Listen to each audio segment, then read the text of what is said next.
Manchester City rescued 3 points at the death to beat Aston Villa and boost their chances at qualifying for the Champions League. But were they actually that good? Let's take a look.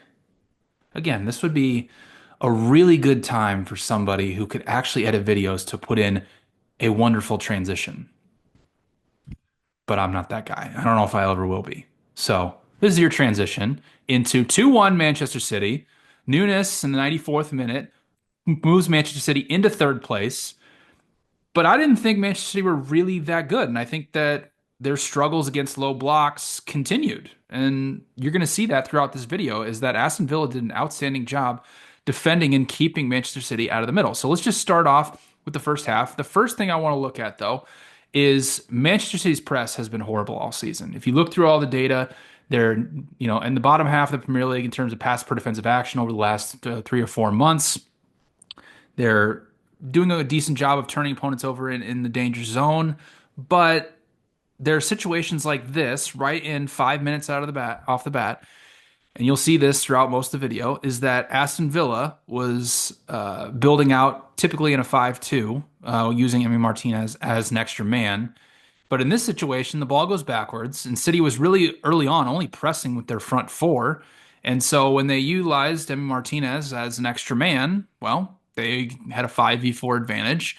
And here, as you can see from this image, De Bruyne and Marmoush there, that's Marmoush there on the left, they're kind of confused on who is actually marking Kamara here because De Bruyne is like, I kind of have to cover him, but also Onana is right here, so I have to cover that pass. So he's essentially trying to cover two guys because, again, Villa has a 5v4 here. So the ball gets passed to Pau Torres here, and De Bruyne shifts over because he has to mark Onana, and Marmoush is just late and just doesn't really come up and press Kamara, so he's able to receive the ball and just run straight through the middle. Now, you can see from this still image here, nothing comes of this, but you have multiple guys who can make free runs in behind. You have Jacob Ramsey and Marcus Rashford there who are able to make those runs. And these are the problems that City are having over and over again. And they were keeping Silva and Kovacic pretty deep for early on most of the match. But as we progress, we'll see that they started to press as things got into dire straits when it was 1-1 and they really needed to win. They started pressing more guys forward, which actually created even more space for Aston Villa. The first goal, though, for City came early, and it was a good recognition of what a central overload can do.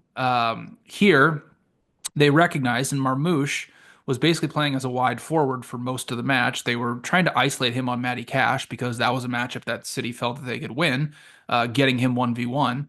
And as you can see from the image here, Gundogan makes a run right across Matty Cash's face, which just opens up a free switch ball to Marmoush. And he was raising his hand even before Gundogan made that run, recognizing that, okay, they're not going to drop Morgan Rogers in to cover me because Morgan Rogers has to stay pinned to the fullback out here.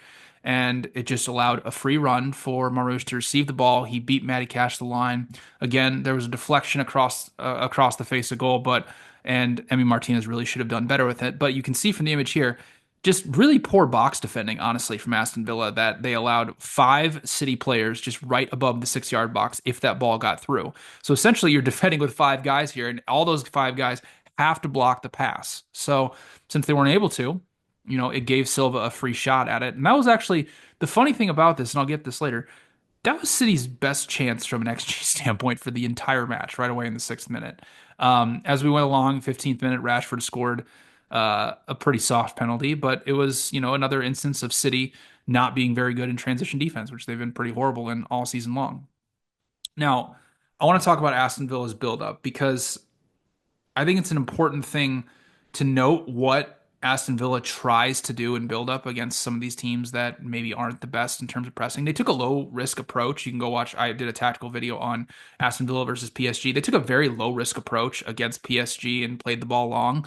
Here against City, they knew that City wasn't that good of a pressing team. And as you can see from the image here, they basically building out in that 5-2 that I already mentioned. And with City only pressing with their front four, well, that just allowed a ton of free men. You essentially have a 7v4 here, and you can just play out through here.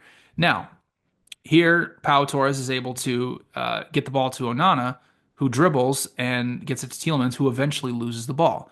And that was the problem with Aston Villa. They only held 39% of the possession in this match, but they had 30 danger zone losses. And as you can see, they try to build out wide through all these passing triangles and everything. And you watch them throughout this match. If they were trying to build out, it was rotating the ball and just trying to find space, which they did at times. But 30 danger zone losses to a team that's not even that good at pressing, who really for most of the match was not even pressing, going full man to man, is bad. They just weren't that good with their decision making.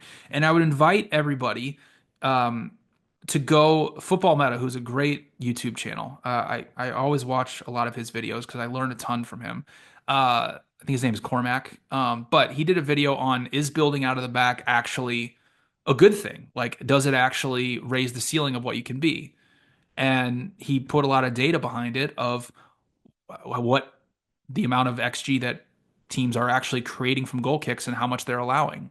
So, for teams like Manchester United, Aston Villa, Tottenham, who have become this identity of like, we're building out of the back no matter what, is it actually doing them more harm than good? And the answer is yeah, it is.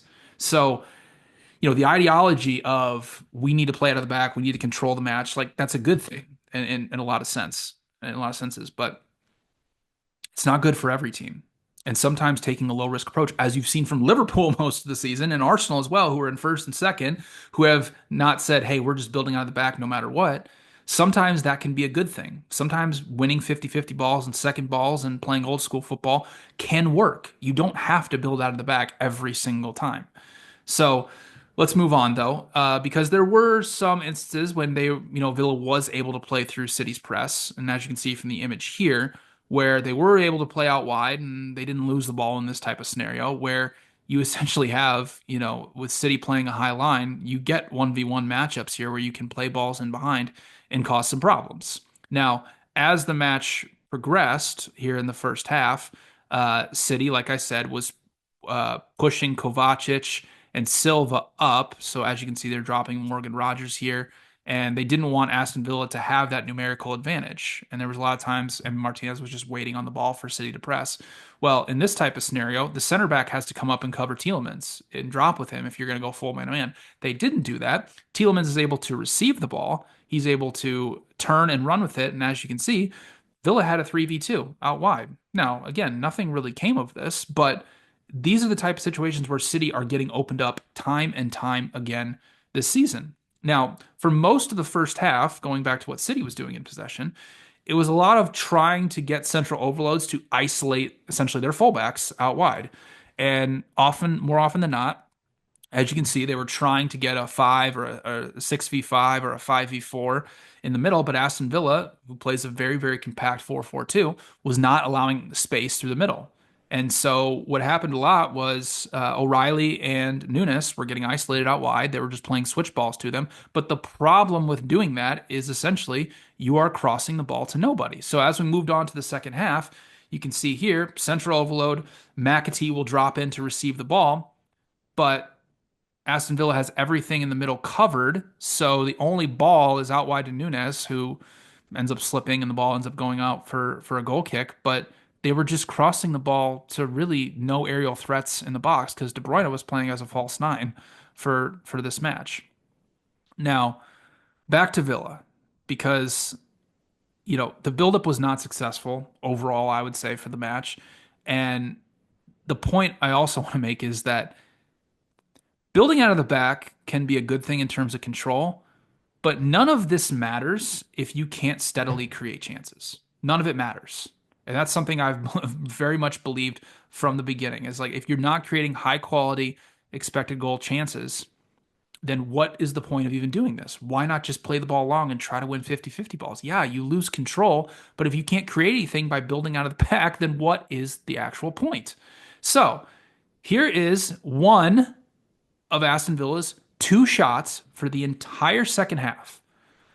And mind you, they were building out of the back pretty much every single time. They went long like 3 or 4 times in the second half. And when they went long, they actually kind of were able to win a lot of those 1v1s. But here, Marcus Rashford will drop in deep. He'll receive the ball, get the ball to Tielemans, who plays it out wide to Rodgers. And then Rashford makes that run off the back line. And, he ends up dribbling it around the goalkeeper and then just putting it in the side netting. But that was it from Aston Villa. And, there was a point in the second half where you saw that maybe Aston Villa was content with getting a point out of this. They got a cheap penalty in the first half. Take away that penalty, they only created, one expected goal for the match. Um, but they just really weren't able to create anything. And there are so many instances like this where City can be opened up. And just the concerning part for me was is like you took the low risk approach against PSG and it kind of worked. So why not just try and do that again to City? So I don't know. But one of the other instances of this is like when you play a very compact, low defensive block, it can be hard to break out of these when you're playing so compact. So situation here, Onana wins the ball. Kovacic tries to make a pass through the central. Onana wins the ball and it goes right to Rashford. But as you can see, Rashford is then all by himself, just trying to attack. And you can't get any transition breaks from these because City was also maintaining a really good rest defense. Now, the match completely changed when Jeremy Doku came on. And he by far had the biggest impact on the match, obviously getting the assist for the game-winning goal. I'm showing you this chart uh, from Spencer Mossman, who's a great follow on Twitter if you are interested in deeper analytical thinking. But Jeremy Doku is maybe the best dribbler on the planet. Maybe that's a crazy thing to say, but as you can see, this chart shows ball carrying aggressiveness. So how many take-ons you're doing per 90, and then how many progressive carries per 90. Jeremy Doku is, he's obviously not a in and out starter for City. Like he's not starting every single match. He's been playing kind of sparingly because Pep, he wants control more than anything else. And Jeremy Doku is not really somebody who is like helping them with the central overload. He's obviously somebody who you want to isolate 1v1 out wide. He's just in a world on his own in terms of dribbling past people. I think he's averaging close to successful take-ons per 90, which is like 3 or 4 more than anybody else in the Premier League, which is crazy. But he came on. They utilized their central overload, as you can see from the image here, to isolate him out wide against Azasi. This was about the only time that he got isolated 1v1. Every time he got the ball before this, Aston Villa made sure that they were doubling him. But he got 1v1, dribbled past him, played across into the box, and Matheus Nunes put it home, and City win 2-1. Now, did City control this match? Yes, they absolutely did. They controlled 61% of the possession, and they had a 76% field tilt, as you can see. But because they're playing without a recognized striker at the moment, at least for this match, they were playing Marmoush out wide. Because they don't have Erling Haaland, because they don't have an aerial threat in the box, and because also when they're building out of the back, they don't have a 1v1 threat that they can play long to. It's kind of difficult for Pep right now to actually have City create a lot of high quality chances. And Villa knew this. Like they knew that they couldn't allow City to play through the middle, so they played very, very compact. And they allowed City these easy passes out wide to their fullbacks who were playing in very advanced positions and had a lot of space to send in these crosses or try to create chances. And City just couldn't really do it. Now it kind of begs the question: why didn't you start Jeremy Doku or Savinho or one of your wingers out wide to begin the match? Obviously because Pep wanted control. But as you can see from the chances that City had for the match, 1.1 expected goals. They had 4 shots here or 3 shots who had an XG rating over zero point 0.1. That's not good. And now they're coming up in the FA Cup here in the semifinals at Wembley against Nottingham Forest, a team they just recently struggled with at the City ground and got shut out and didn't really create much. So it kind of begs the question is, I'm not sure without Haaland that Manchester City can really actually break down any type of solid low defensive block. And we'll see going forward, but I think it's going to be a really, really difficult match for City in the semifinals against Forest on the weekend. But they did boost their chances for qualifying for Champions League football. The race is still on. If you want to see it on my Substack, I have an article that goes through all of the Champions League qualification simulations of each team's chances of actually qualifying for the Champions League, simulated out through the rest of the season. Go check that out. Please subscribe to my Substack. Please subscribe to my YouTube channel. And thank you very much for watching this video. I'll be back soon with maybe another tactical analysis later in the week, or I'll be back on Thursday or Friday with a preview of match week 34 in the Premier League and a preview of the 2 FA Cup semifinals. So thank you all for watching, and I hope you have a wonderful day.